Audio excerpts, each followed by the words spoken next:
and tell. Alex JEBAILEY, what do you have for us this week? All right, so this is Blockbuster video related. Yeah. Back in 1993, and there's documentaries on this already, they had a video game challenge where you went to the store and you would play you chose one, Super Nintendo side or Genesis side. So my brothers entered and they took me to enter. I was 11 years old. And my store was, the first year they did it for like 3 years straight. The first year was Super Star Wars, Street Fighter 2 Turbo. I'm a huge Street Fighter guy. And Tasmania. And you got a high score, right? So the first 2 weeks was like Tasmania, and I was like the 30th place in the store. Second week of Super Star Wars, I was like 20th place. Then the final week was Street Fighter 2 Turbo. And I owned the game. It was like an $80 cartridge back then. It's amazing. Games are still around the same price for the most part. And my brothers got it. And it was like how much you had 3 minutes to get a high score. And I was naturally gifted at fighting games. I've been playing them all my life. And I just learned how to get it perfect every round with Ken throwing fireball, because the computer always plays the same if you know what you're doing. Long story short, I went to the finals at Disney World and I won the whole thing. Oh, so I still have the original trophy of the 1993 Blockbuster Video Game Challenge. 94, I made it to the finals.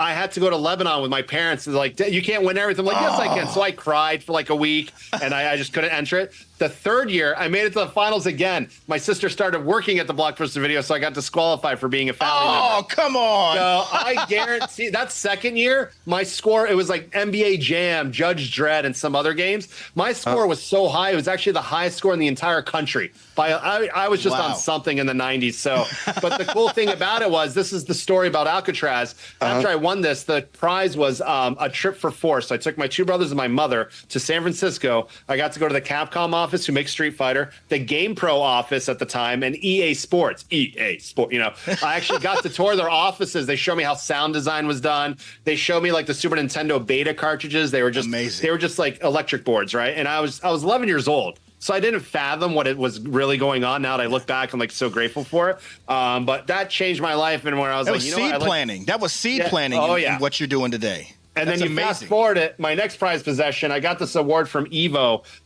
It's the Canon Award. EVO is the world's largest fighting game tournament. It's I'm like second and third behind it between Combo Breaker in Chicago, my CEO here in Daytona for one more year, thankfully, and then back to Orlando. But what's your call? So they gave me this last year just as my dedication to the community, and I'm grateful for it because one of my best friends just got a job with EVO doing some stuff with them. A lot of people have jumped off from CEO and what I've created to get jobs in the industry, esports and all that. So just to see me, being a player to somebody who's organizing these events for the next generation, it just means a lot to me. So I think those are probably my current 2 prized possessions. And if you go with statues, they're all my prized possessions. That's why they're here. Absolutely amazing. Absolutely amazing. And so seeing the story, I don't mean, look, Will, you're going to have to hang on. You're going to have to hang on a second, Will. Actually, let me finish. So when I won the Blockbuster the first year and I went to the finals at Disney, the store put up like my picture on an easel. Like, let's support Alex JEBAILEY. And like my parents were there. It was amazing. My dad's like, if you beat this guy in the finals, I'll give you $50. I didn't care about the tournament. I just wanted the $50 out of my dad. And it was the final game was Magic Johnson Slam Dunk Basketball on the Super Nintendo. And I had to play 9 people, single elimination, full games. And I'll never forget the first game I almost lost. It was like a 2-point win.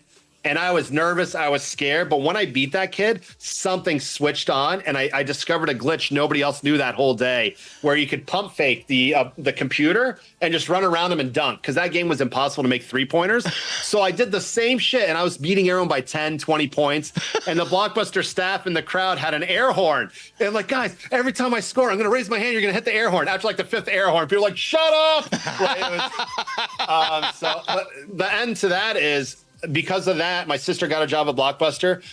To work at Blockbuster Video back then, you had to be 17 years old, not 16, because of rated R movies.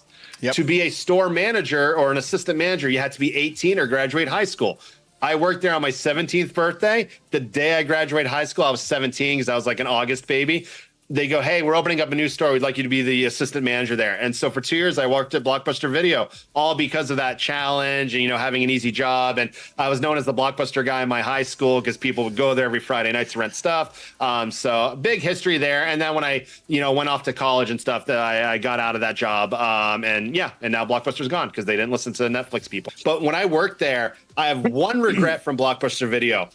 I worked there when Pokemon cards had just came out and they were for sale. And I opened them all and I messed around with them. And my God, if I had saved those I would be a millionaire. And I was like, also, they had the Fleer Ultra Marvel cards, the metal cards. Yeah. I have the full collection upstairs because when I worked at that was when I was entering all the tournaments, they would give me the boxes at the end, whatever they had left over. Like, Alex, do you want it? They loved me. So I had free rentals, all that. So yeah, really that. And then the other thing I was going to say about Blockbuster, 20 years later, the district or my manager at the time, the store manager before I moved on to a different store, 20 years later found me again online because they opened up those Think Geek stores. Remember when Think Geek was opening stores? Yeah. I went to its grand opening and I walked in and I looked at him and I just hear Alex and I turned like Steve and I was like twice his size now, but it was cool. He was still working within that company and stuff over the years, and he helped build out the Think Geek stores, which didn't last, unfortunately. But yeah, so near and dear to my heart. And then now I don't do retail, thank God. I do events. I don't do retail. I make beats. So yeah. We gotta talk about something potentially, actually, Ruckus. I'll get you after the show. Oh, hey, sounds now. good to me. That is.